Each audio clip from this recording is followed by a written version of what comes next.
It is the start of the Lenten season, but Ash Wednesday services here at the Vatican will miss Pope Francis as he continues to fight through double pneumonia. In the latest medical bulletin released Tuesday night, the Vatican announced that the Pope's condition remains stable following 2 episodes of acute respiratory failure on Monday. He was described as alert, cooperative, and oriented.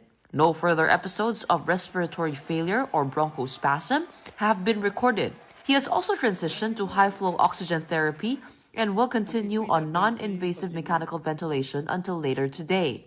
While this marks an improvement in his condition, it is worth noting that the bulletin did not mention the Pope being up and about as he had been in recent days.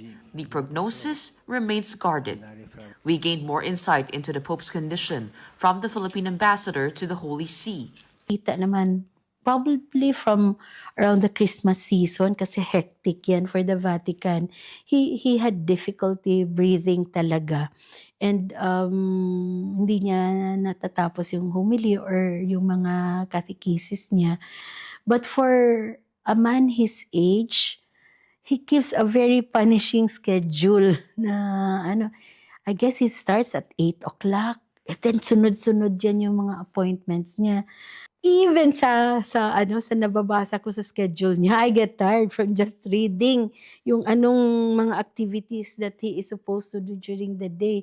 And he travels. But nakita ko rin from engagements and encounters dun sa Vatican that he gets a boost when he meets people, especially the youth.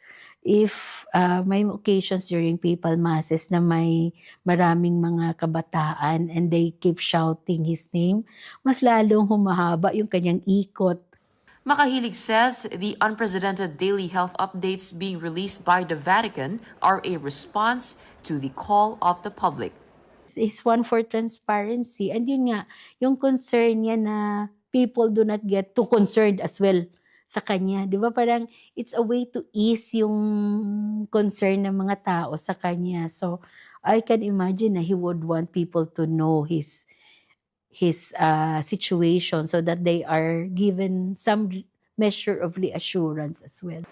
It is no surprise, though, as Pope Francis has made significant changes during his time as Pope. He leads from the ranks.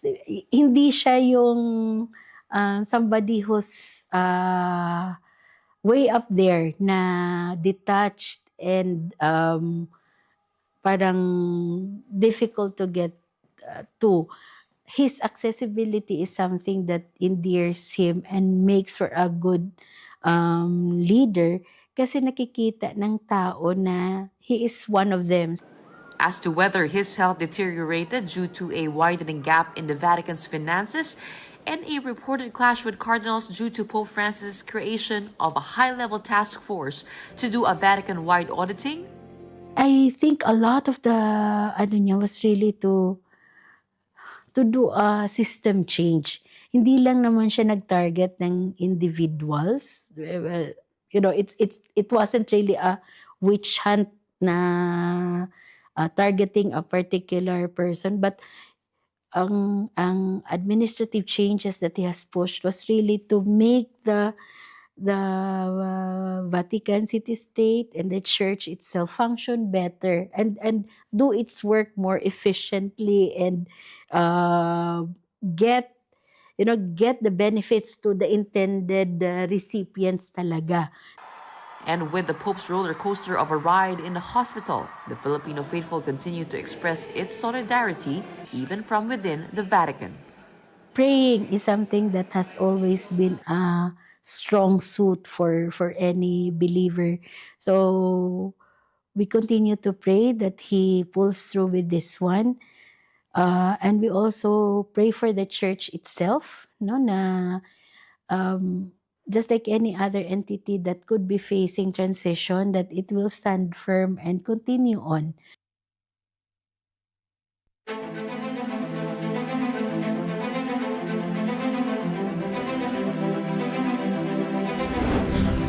We're bringing developing news. And the stories behind the headlines, this is Storycon. I'm Regina Lay. I'm Ed Lingao. Some stars are watching this Wednesday, March 5. The country's inflation rate dropped to 2.1% in February. That's compared to 2.9% the month prior. The decline was mainly attributed to lower prices in food and non-alcoholic beverages, housing and utilities, and transport. Canadian Prime Minister Justin Trudeau criticized U.S. President Donald Trump's tariffs on Canadian imports, calling it a very dumb thing to do. Trudeau also warned that Canada would impose 25% retaliatory tariffs on $30 billion Canadian dollars worth of U.S. imports. He threatened more tariffs in the coming weeks as well.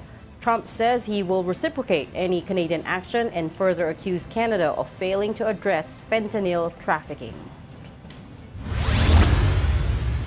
Democrats are protesting President Trump's congressional address on Tuesday with signs, walkouts, and interruptions. Democratic Representative Al Green was removed from the chamber after calling out Trump's proposed cuts to safety net programs. The president dismissed the opposition, claiming there was nothing he can do to satisfy Democrats. And the Philippine Air Force has located the FA-50 fighter jet that went missing the other day. It also confirmed the deaths of the two pilots on board the aircraft that crashed off Mount Kalatungan in Bukidnon. Recovery efforts are ongoing as authorities investigate the incident. And joining us today, me, sunset yesterday. Storycon, of course, there's a political pundit, Tito Raul Llamas. Present. Ba't ganyan kakasabi mo? Mapagalitan tayo ng principal no? Present. Ay, isa dyan, almost didn't make it. And from the Philippine Star, Editor-in-Chief, Ami Pamintuan. Hi, Ami. Hi, happy Wednesday. Happy Wednesday, Ami. Wednesday, Ami. Pulang-pula ka. Pulang-pula ka. Talaga naman Oo pula nga, ka. may bisita kami Chinese kaya nakapula ako. But it's not Chinese New Year. Oo, pulang-pula ka. Na-miss ni Ed yung kahapon na ang bait-bait ko. Oo nga, bait-bait, Hindi nga. hindi nagsalita yan ng 30 minutos. Hindi nga. Hindi na panis ang laway mo, ha? Aliwanag lang sa mga nakikinig nating mga... Okay, may suki. disclaimer siya. Yung body language niya, kulang na lang, tumalo na dun sa ano. Alis na, kala ko, alis dun sa lamesa eh. Iba yung... Almost. Iba po yung podcast. Pero may podcast. disclaimer si Nakaganyan ka, Ronald. nakaganyan nga, Ronald. Nakaganyan ka dun sa, ano, dun sa lamesa. Sabi ko, aalis na Muntik na parang si mawala sa Ronald. sa picture, di ba? Wait lang. May disclaimer si Iba Ronald. po ang podcast, iba po ang TV. Kaya sa podcast, anything goes. Dito po sa TV, mas behave. No? Mas behave? Mas Hindi behave. nga. Hindi nga. At least nagpapanggap. Behave siya, At behave least siya nagpapanggap na mas behave. No? And, well, Kailangan daw hospitable sa guest Kaya ako very hospitable. and also, just to clarify, yung role naman kasi ni Ronald is to be a pundit, not a host. This is still a journalism-based show. Whereas with podcast, as you said, anything goes. Diba? It's an opinion-based show siya. Ano ba ibig sabihin ng journalism? Ay, ngayon lang yung nalaman ni Ronald. Di ba Ngayon naman? lang yung nalaman niya. Ami, ano ba ibig sabihin ng journalism based? Hindi na natin Ngayon alam. lang nalaman. It's changed so much. Iba na in this day and age. Okay, what are we talking about? Ami's red blocks. Dagdagan. Hindi, yun yung fina-follow up namin, yung nakuha na yung mga, yung nakita na yung wreckage They found the wreckage. ng fighter jet. Di ba medyo nakakapagtakan, biglang nawala na lang yung yung eroplano. Saka, Nag-vanish. kawawa naman yung mga Naguhulaan piloto. kami dito eh.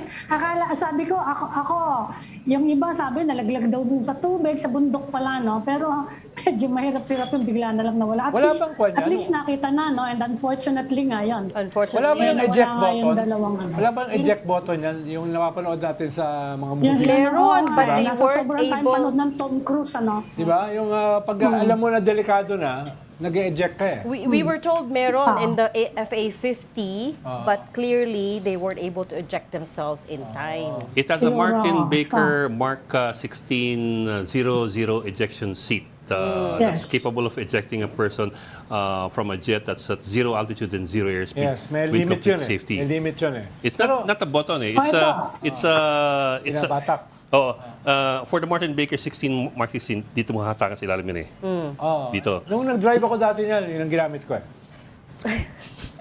nag-drive ng ano. Ano ka mo? Parang nagulat si Ami. Eh, no? Pinapa-impress ko na si Ami. Hindi, aasarin ko si Ronald. Sabi ni Francis Chu Laurel ngayon, yan daw problema natin sa bigas. Hindi, kasalanan daw yan ng previous administrations for the past 40 years daw. Neglected daw yung rice sector. Kaya ngayon, meron tayong ganyang problema, hindi nila maibababa. Wala naman daw kartel eh. Meron lang daw mga profiteers. Wala daw kartel. Ayan ang balita ngayon.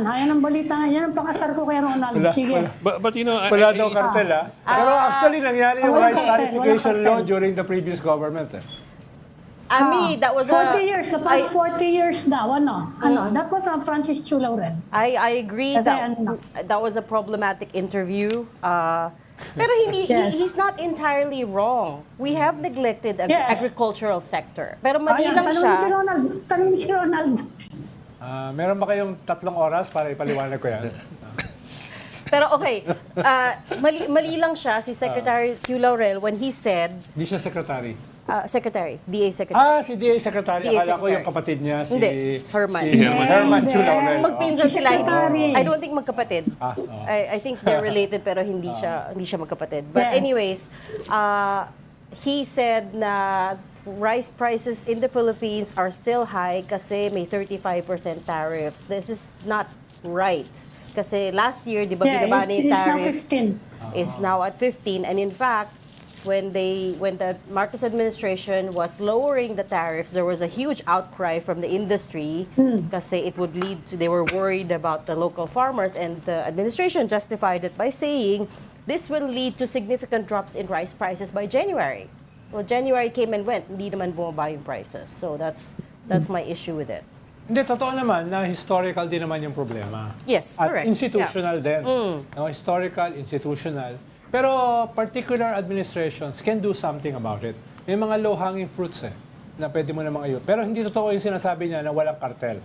Yun, hindi kinakailangan na graduate, katulad ko, hindi graduate, para maunawaan na merong kartel, no, sa rice. Kaya pag sinabi niyang walang kartel, medyo magtataka ako sa kanya. Baka either ignorant ka o complicit.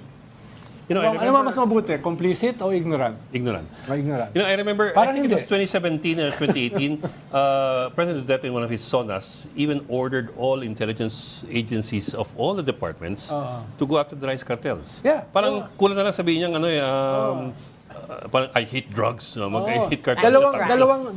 At least dalawang sona binanggit ng presidente yung cartels na problema ng agriculture. Ibig bang sabihin ng DA Secretary ay ignorant yung presidente? Forget 2017, as late as 2023 and last year, si President Marcos was blaming cartels for the inordinate rise in prices. Diba? Yun yung sabi niya, inordinate rise in prices because, mahirap to go after the cartels and the hoarders. So, I don't know. Is he saying Tsaka, President Reg, Marcos is wrong? Kinakailangan ding tignan, ano ba yung role ng rice tarification law? Dahil dapat kasi pinababa niyan yung presyo ng bigas. Yes. Panahon na para i-assess yan, nakatulong ba talaga yan o nakatulong yan sa kartel? O nakatulong yan dun sa mga minonopolize yung ang mga agricultural machinery na bahagi ng rice tarification law. Hindi ko na sasabihin kung sino. Ito po. Ito. Unless pilitin natin. May naalala ka na ba, Ken? Sabihin mo May na. naalala ka na ba na nakulong na member ng cartel? Wala. Or pinailan ng kaso? Wala. Ang tagal-tagal niyan, panahon pa ni GMA yung sinasabing cartel na yan eh. Wala, oo. But Wala I ako suppose kasi it also natatandaan, depends and on I how you monitor define a the news cartel. every I day. mean, to some people, cartels may be friendly. Maybe a friendly Actually, occupation of businesses. combination yan. Some cartels are also hoarders. Some cartels are also smugglers. Di ba? Some cartels are talagang mga sindikato talaga. So, depende. Iba-ibang klase yan eh. Iba-ibang klase. Halimbawa, As far as the law is concerned, what is a cartel?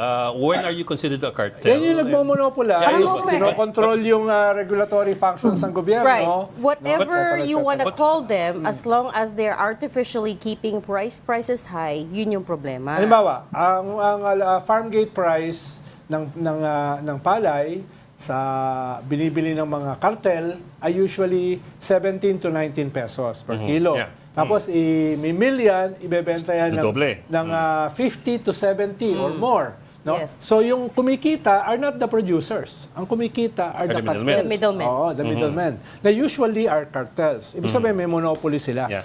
At Hindi, kasama dyan, baka ang pagkakaiba, Ronald, yung cartel is organized. Parang yung OPEC. parang sindikato. Meron naman na yun naman ang sinasabi ng ibang mga rice traders.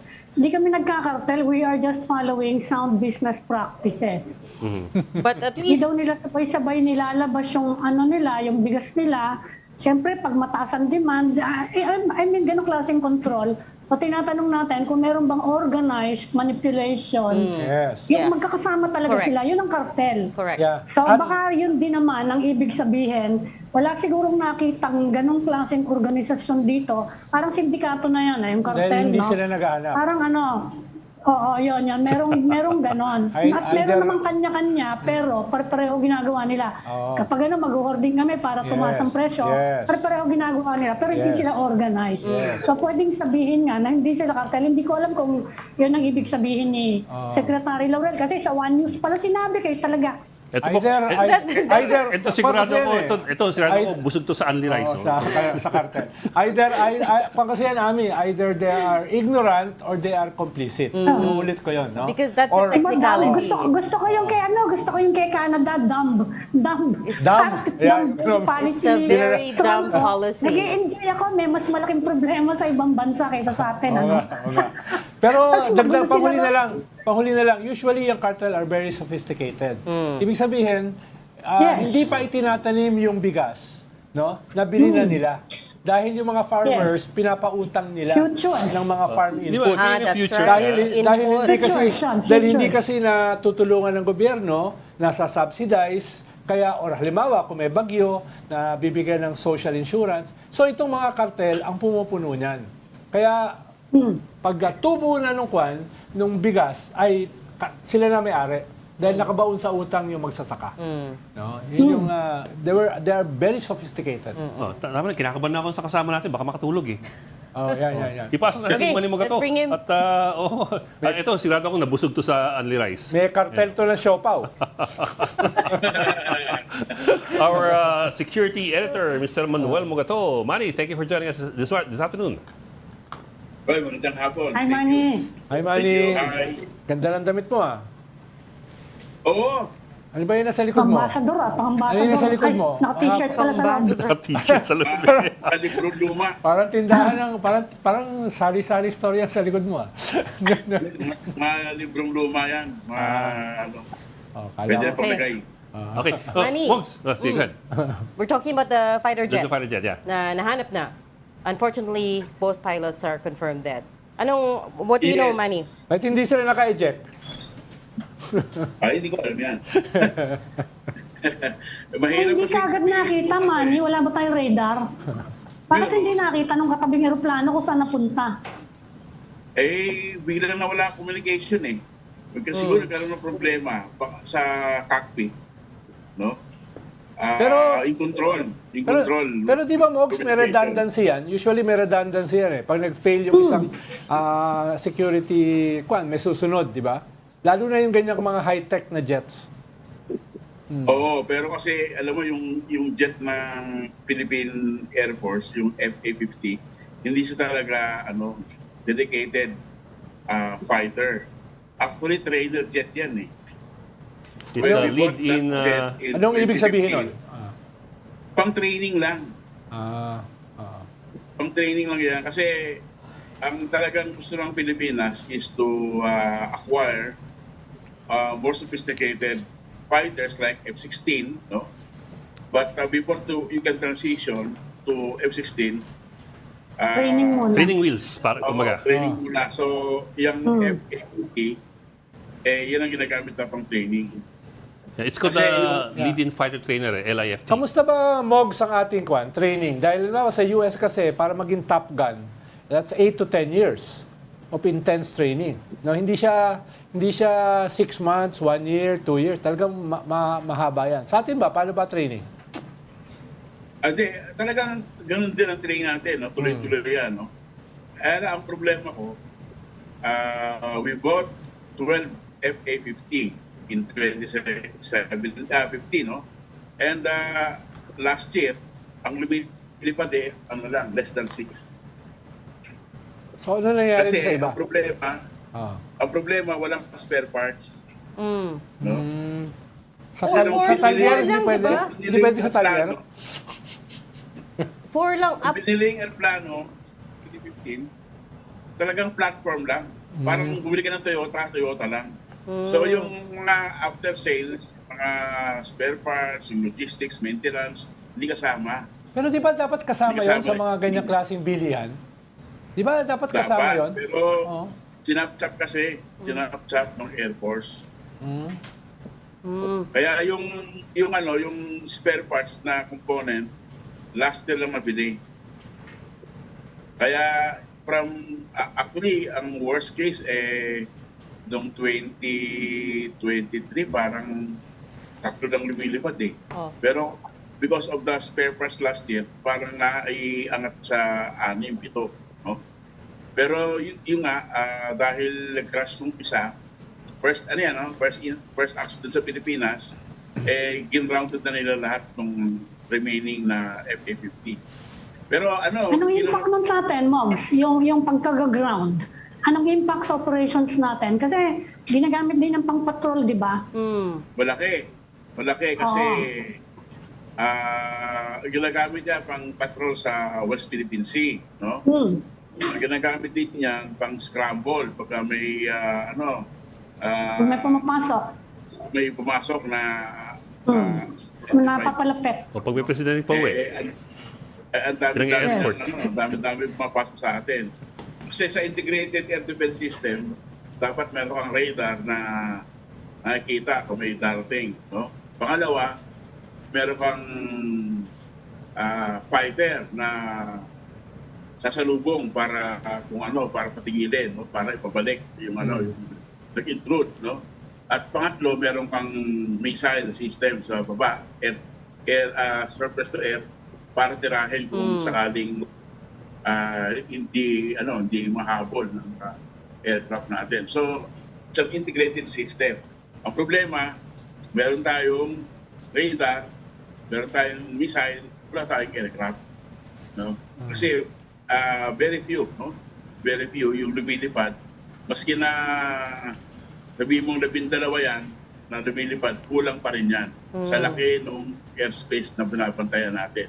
Pero Mogs, I understand what you're saying na baka problema nga logistics. It always is a perpetual problem with the Philippines naman. But the thing is kasi, clearly the pilots did not have time to eject, which raises a question as to whether or not it was a mechanical failure, like engine failure, in Or which case pilot error. you would have time to eject mamatay ka ng makina, you have time to check.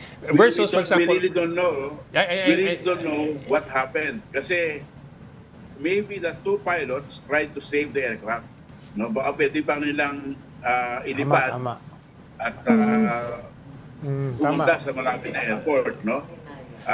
Hindi natin alam kasi I think meron namang black box yan So, yeah. Pero also, I bring it up kasi it happened around a mountain. I think Mount the Kalatuan. second highest mountain in Mindanao, if not, parang ganun, second highest mountain in Mindanao. it's the fifth highest mountain, Ed. The highest It's the mountain? fifth highest mountain. Yeah, okay. And Sa Bukidnon. I think the fourth in Mindanao. Kasi ang una yung Mount Apo, tapos yung Mount Apo. tulang dyan din sa Bukidnon. Bukidnon. Yung Kitanlag dyan din sa Bukidnon. At yung bundok na yan, no? Yeah. So it was a high lahat dyan sa mountain. Bukidnon. A high mountain in a combat operation, I think in support of troops in contact with the New People's Army at night. So there's Yung pa isang factor, Ed, no? Kasi gabi sila lumilipad. So they were flying based on instruments, no? Yeah, instrument Kasi flights wala akong visual yan So it's always not saying that it's the cause, pero there's always a possible factor of disorientation, especially flying at night, and you only have the lights of your cockpit inside to guide you. Although the weather was fair naman the night they flew. Yeah, but Yes, Pero it's at night. Oo. You can see outside din noon eh. Pero basic kasi yung ni-raise ni Mogs yung problema ng supplies. Diba? Mahalaga yan dahil usually pag bumibili ka ng mga ganyang klaseng high-tech na mga fighter jets, May mga talagang parts yan integrated yan yung supplies. Dahil very crucial yun more crucial than gasoline. No? At least yung gasoline, pag wala kang gasolina, hindi mo papali pa rin. Pag may problema ka sa spare parts, no, hindi mo alam, hindi naayos, hindi umaandar, talaga magka-crash ka. So, yun yung isang mahalaga. Pero Mogs, yung isang ginagawa ng mga bansa na katulad natin, medyo hirap, no, isang ginagawa nila, halimbawa, Poland, bibili sila ng fighter jets sa Russia. So, sobrahan nila ng 2. Para Bili silang 10, bili sila ng 100. Yung 10, para ikaka-cannibalize nila. Kaka-cannibalize nila para kukuha na ng spare parts. Halimbawa, sa atin, sabi mo, bumili tayo ng 10, pero ang gumagana lamang ay 3 hanggang 6. Hindi ba nila pwede i-cannibalize yung kalahati? Hindi sila pwedeng kumuha ng spare parts doon. Oo. Yung kasi yung ginagawa ng ibang bansa sa Eastern Europe Bibili sila ng 10 na mura, tapos 2 ron ay kukuha na nila ng spare parts.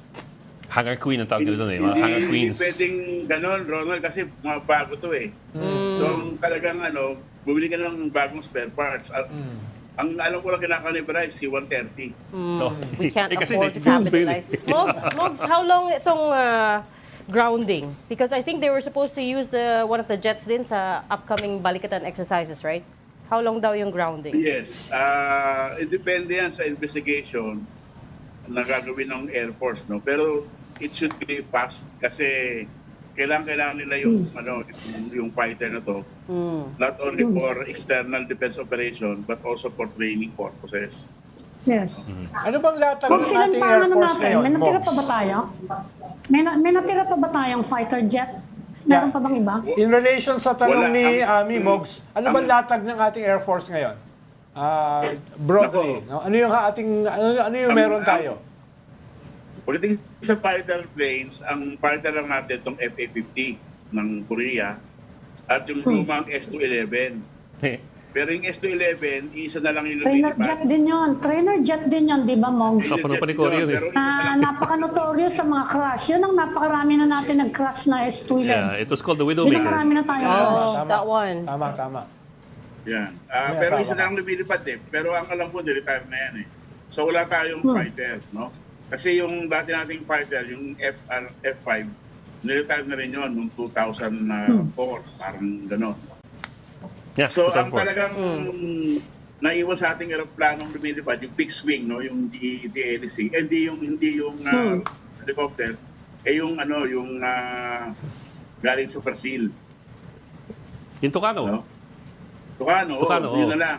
Actually, Mogs, may pasingit na tanong si Patrick si Patrick Paez. Nagtatanong siya kung bakit yung FA-50 ginagamit sa counterinsurgency. It is a jet to begin with. Of course, it has been used in other countries like Afghanistan and Iraq. Pero wouldn't, for example, yung Tucano, wouldn't that be more appropriate for Field war. for Hindi sa guerrilla warfare. counterinsurgency? Yung Super Tucano kasi, talagang ang role niyan is Coin, di ba? close air support. Oh. Close air support. Yeah. So dapat yun talaga ginagamit nila. Kaya lang, when you deliver a precision bomb, no? Yung mga precision munition, kailangan mo itong FA. Kasi ito may avionics. Yung mga intelligent Hindi bombs. na, alam mo nung Marawi, yung Marawi, di ba? Ang ginagamit na pang-bomba, no? Tama. Pang-drop ng bomb. Yung mga markete, tsaka yung Yeah. hindi accurate yung pagka dinrap mo yung bomba, hindi sa eksaktong bumabagsak sa gusto mong patamaan. Pero Wala Mogs, pa tayong precision bomb noon, no? Mogs, tanda ko This yung time, Marawi, meron tayong mga precision bomb. So intelligent precision bombs talaga. More intelligent than some of our politicians. Correct. Pero Mogs, Kailangan tanda ko, talagang mag-segue to politics. nung Marawi, 2 Scout Rangers were killed when one of the FA-50s dropped a bomb short of the target. Yes. Friendly fire, kumbaga. Friendly fire. Tanda mo Friendly yun? fire. Wala kasi tayong wala pa tayong precision bombs. But that, Excuse me na lang, excuse me. excuse me. But that's also So- kasi a problem pa na. You're looking at higher airspeeds with the jet versus propeller-driven airplanes na At mas alam nyo, ano, counterinsurgency. noong 2013 sa lahat dato, Oh, lahat na to. yung, di ba, pinasok ng mga MNLF yung Sabah, ginamit ng Malaysian FA-18 Do we have FA-18s? No, we don't. Wala. Much Kaya nga eh. So, Wala. much. And actually, lahat ng FA-50 fighter jets were acquired during the 2015. Pinoy administration, Oo. which is interesting. Sa Korea yan, di ba? Yeah, Yes, Korean correct. airspace. Sa lahat ng FA-50 Actually, fighter alam ko, jets. ginamit yan sa ilang mga fundamentalist na mga rebels. Oh, na kwan yan. Yeah. Pero it's interesting na since 2015, we haven't acquired anything. I don't know, 10 years na. Ano, Kasi we- bago-bago we pa yung have relatively. already Bago-bago pa yan. Saka kailangan mo about pang i-train 20 yung more mga pilots FA-50. para dyan. Train na sila. They've been training for many years, diba? Hindi, doon sa aircraft na yun. Sa aircraft na yun. Pero, Mogs, ang tingin mo, pag in-invade tayo ng China, kaya na silang i-repel ng ating Tora-Tora. Wala na tayong Tora-Tora. Wala na kahit Tora-Tora, Wala wala nang na. tora-tora. Kasi yung Tora-Tora Wala trainer nang din yun. T-28. Okay. Mogs, wala namang storya dito na na down yung plane, aksidente siya talaga. Hindi siya tinarget. So, Walang ganon, Wala namang pang-target yung NPA eh. Oo nga, yung meron, Sardinas. yung isa sa Mindanao ang meron. Sa Mindanao ang meron. Sabi nga ni Patrick, wala nang kaunti na lang. Oo. Usually kasi sa anti-insurgency, ang ginagamit nila helicopter gunships. Oh, helicopter. Then mas, Helicopter, oo. O kahit yung Mas precise. kahit yung Tucano kasi yung Tucano can have a longer Range. longer loiter time and it's slower than a jet, so it's not as likely to miss a target as As a jet. Propeller-driven. Pag mabagal nga kasi pwede kang targetin. Kung merong wala naman kasi Wala na silang NPA na surface ganun to air na. missiles eh. Wala silang surface to air eh. Pero yung mga separatist sa Mindanao meron. Yeah. Oh. So, ang Super Tucano, ang pinalitan niyan yung OB-10. OB-10. Oo. Tanda ko pa yung Bronco. OB-10, sumakay ako minsan sa Bronco. OB-10, puro electrical tape yung loob. Tapos nag-ground ako nung hinawakan ko yung instrument panel, nag-ground ako. Pero Ami, yung the best na meron kasi yung mga rebels sa Mindanao, RPG. No? Wala naman Meron sila. Wala silang Stinger. At yung RPG, medyo dapat malapit ka. Hindi pwedeng malayo. No? Kaya helicopters ang precise. pwedeng tamaan nun. Yeah. Fighter jets, baka Helicopter niya. mahirapan. Kaya ayaw gumamit doon ng helicopter. Okay. Parang yung Black Hawk Down, di ba? Oo. RPG ang gamit doon. So, Mogs, what are we looking at now? Teka, Siguro mahaba na siguro isang buwan na mag-ground dyan. No? Pero kasi Isang buwan? kailangan yan eh. while the review kung may problema yung engine and structural issues and so on down the line. Pero I'm wondering kasi you're looking at 12 minus 1, but earlier you also said na, I think it was a Reuters report, na in 2023 only 5 FA-50s were operational because of logistics issues. Yun, spare parts. Oo. Did that improve over the years, over the past 2 to 3 years? Yes, know? because last year na-deliver na yung Okay. Spare parts. plata for new spare parts. There was a delay Kasi because alam mo, of ang dami the... gumagamit sa Southeast Asia, yung Thailand, Oo. Indonesia, Malaysia bumibili, yung Brunei bumibili. So, ang waiting time mo sa spare parts matagal. Okay. And also, don't forget, di ba, nagka-delay because of the COVID-19 pandemic. Yeah. Yes. The ilang years din yun. Yeah. So hindi siya pwede sa talyer. Ayusin. Ante sa Banawe, pwede yan. Banawe, marami yan. Marami pa sa Banawe. Sa may vulcanizing. Ganun. Okay. Okay.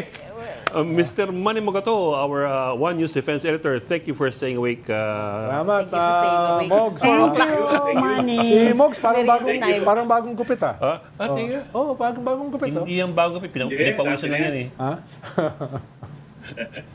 Ano na yung labada sa likod mo? Parang may mga labada. Parang sa hotel. Okay, Mogs. Thank you, Mogs. Thank you. Salamat, Mogs. Yung labada ng papansin eh. Okay. Alam you mo ni are- Bogs na lagi natin siya binabanggit dito. Alam ba niya? Yeah. Di ba siya nabubulunan? Baka nakakagal yung dila, no? Oo. Sugat-sugat na dila. Okay, you are watching Storycon on One News. We just need to take a very quick break. We'll be right back. Stay with us. We've got developing news and the stories behind headlines. Welcome back to Storycon, the Story Conference. I'm Ed Lingao. I'm Regina Lay, still with us. Ami Pamintuan of the Philippine Star and Ronald Llamas, our political pundit. Dinig kaya ni Ami pinag-usapan natin. Kasi, Ami, dinig mo pa pinag-usapan? Hindi. Okay. Buti naman. Okay, buti naman. Hindi, hindi. Wala akong naririnig. Buti naman. Okay. Oo. Pagkakampihan pa niya yung isa rito. Hirap nung ganun klaseng coalition. Coalition. Parang kahapon magka-coalition sila. Doon sa kwan. Sinong sila? Kahapon. Sinong kami? Si Ami. Ganun talaga. That's why I was put here nga eh. Kaya Kasi ang bait-bait ko kahapon dahil magka-coalition na kayo. kailangan daw i-balance out. Okay, we have to get back to the headlines. Headlines today, inflation down to 2.1% for February. Also, Trump addressing joint session of Congress.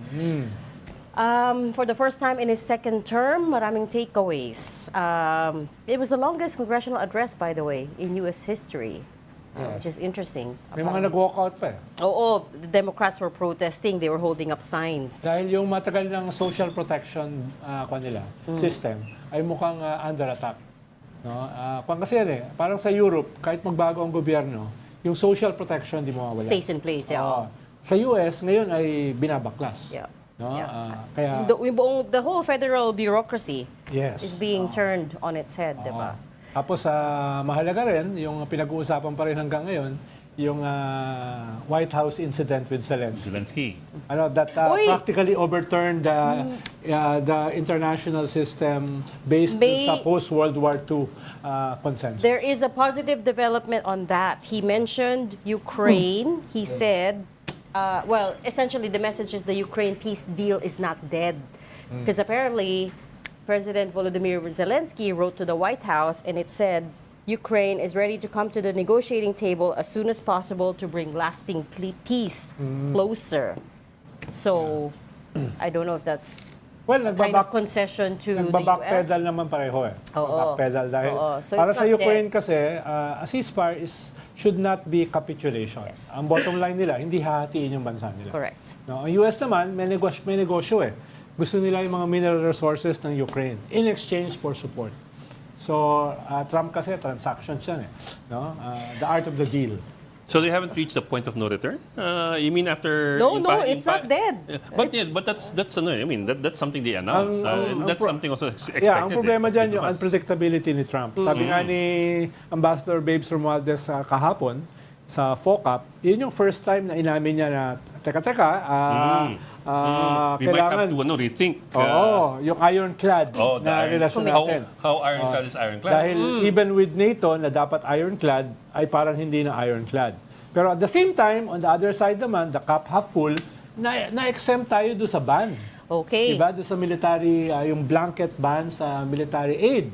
No, yung $36 million ay binigay na, tapos yung balance ay bibilisan yung review. So, ibig sabihin, compared sa iba, medyo hindi tayo ganun kasama yung inabot, no, na talagang blanket ban. Except I have some more bad news for you because during the State of the Union address, Trump told Congress he wants to repeal CHIPS Act. Na pinirmahan ng Biden administration. Correct. So in 2022, the Biden administration signed the CHIPS Act Siguro into paliwanag law. mo, what is that? 53, was it 53? $52 billion in support, in subsidies to the semiconductor industries. For several countries. For several countries, 6 partners, the Philippines is one of them. Naalala nyo, pumunta dito si Commerce Secretary Gina Raimondo, Yes. Secretary of State Anthony Blinken. They made big announcements about investing in the Philippines, the semiconductor industry. Itong CHIPS Act was going to give $500 million to 6 countries, again, including the Philippines, to develop our semiconductor manufacturing capacity as a way for the U.S. to diversify away from Taiwan, right? Although they didn't say it as much, but that's essentially what it is. And then the local semiconductor industry here was very happy because, of course, we need more investments. They were already looking at sites in Laguna, you know, in the outskirts of Metro Manila.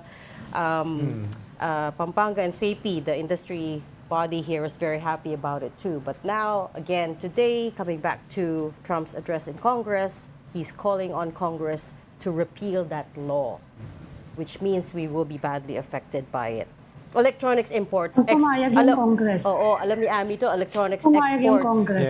Yes. Yeah, electronics exports are the biggest exports of the Philippines, and the U.S. is one of the biggest markets. Yes. So, Pero mukhang yung trade relationship natin, hindi naman masyadong affected. Dahil may deficit tayo compared sa US. Meron hindi silang- tayo we won't get slapped with tariffs if that's what you're saying. Kumikita kasi ang US sa atin by more than $10 billion. The tariffs is not what we're worried about kasi maliit lang yung exports ng Philippines. What Yung we're worried possible about, investment. what we're worried about is a slowdown in investments and worried about secondary effects of these tariffs. At titingnan naman natin kung ano reaction kasi may mga pushback din against him from his own party sa ngayon. Yes. Saka marami din namang sectors ngayon sa US na nagre-resist, no? Yung judiciary, yung Supreme Court. Yes. Titingnan natin kung anong kalalabasan niya. He Yes. just wants to negotiate from a position of strength. Sinasabi lang niya, sa buong mundo, I'm the new boss here. I'm the new sheriff. Ganun lang naman eh. Saka di ba, Ami, may power struggle inside the cabinet Well, between Oh, yung we si Elon did, Musk and the rest of the Eh, cabinet. merong mga hardliner dyan eh. On ganung both bakbakan. sides eh. Especially over China. Hardliner sila eh. Especially over Oh, China. yeah, especially over China, yeah. Specifically. Si Elon Tingnan Musk natin kung mas ano soft. kalabasan ng usapan nila ni Xi Jinping kasi makikita natin kung anong direction kasi I don't think he can sway Xi as well. yeah. Kung makakanta din siya, May, kakanta. meron silang signs, Yeah. polls, every time Trump... What are those are Democrats? Yes, those Yeah, are House Democrats. Democrats. Actually, sabi nga ni Yes. Trump, wala naman siya makukuha ang support sa Democrats. Yeah. Ang problema niya, yung mga Republicans, party. Who are on medyo, the line. medyo dumadami rin yung Sarili ng kumokontra. party, yes. Yes. But I was wondering about that. How's the reception, especially among the Republicans, to his State of the Union address? Well, if you base it on the video footage from his live address, it sounds like they're very supportive, right? There were lots of calls about MAGA, there lots of cheering. But remember, his approval ratings are down. Yes, Right. dramatically. In 1 month. They've been sliding since he took office. Well, January lang. At saka maraming affected tong ginagawa ngayon ni Elon Musk, no? Tong right sizing niya eh. Siyempre, yung mga senador na yun, may mga constituency yan eh. Siyempre, apektado din sila. Tawagan ko siya mamayang Titingnan natin gabi. kung ano yung impact nun.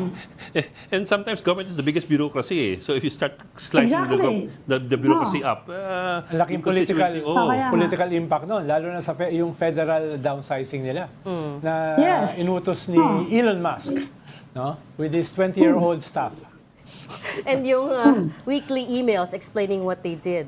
Yeah, at Yes. meron pang sorry, bahagi ng birth pains. Wait, by the way, Tinanggal namin yung Ebola funding. that was accidental daw, they said. And by the way, kaya nga. nasa strap na natin, it's a US-triggered trade war. We are officially in a global trade war because nag-take effect na yung tariffs ng US on Canada, on Mexico, and on China. Gumanti naman sila. Gumanti Correct. din sila agad-agad. Yeah. Actually, nagulat ako, yung pinakadelikado Empty sila, yung US, Canada eh. Yes. Dahil more than 70% ng oil ng US galing pala sa Canada. No, nagulat ako Kaya doon nga. sa data niya. So imports from Canada, fuel imports are only 10%. Yun yung hedging. Yun yung strategy niya. Everything else 25%, but fuel exports will slap it with 10% tariffs. So but then Canada was pissed off, as Amy was pointing out. Si Prime Minister Trudeau said that is a very dumb It's a move. dumb move. That's dumb.